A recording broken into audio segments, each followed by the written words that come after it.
Matthew O'Neill. He collaborated with Gandolfini on his veterans documentaries for HBO, a sister company of CNN. Matthew, you and I coincidentally were emailing yesterday about a different project, and almost as soon as we finished our conversation, you heard this horrible news. You told me that Gandolfini was this incredibly warm person, nothing like the gruff, tough guy he so often played. Tell me about him.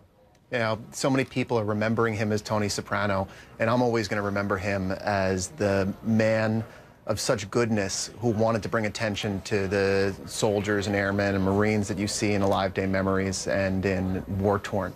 You know, he had gone on some USO tours and heard the stories of the men and women serving overseas, and he listened to them, and he wanted to bring those stories back to more Americans. So many people were paying attention to him as an actor, and I think it was really telling that in these programs, he was working to bring attention to the men and women that serve overseas. And Matthew, where did this passion for veterans issues come from?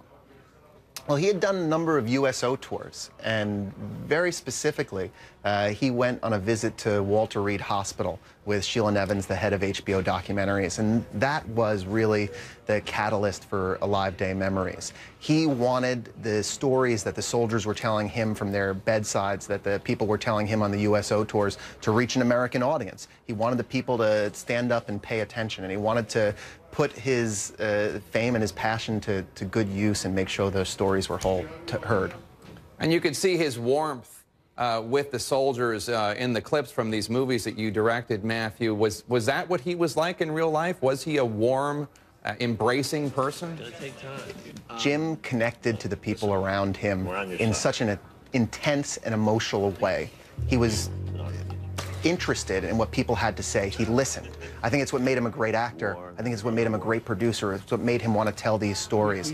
When he was speaking to you, if you were a documentary filmmaker, any other collaborator, or if you were a soldier, or if you were the guy next to him on the subway or driving the car, he listened intently, he paid attention, he worked to understand you, he wanted to see the world from your perspective.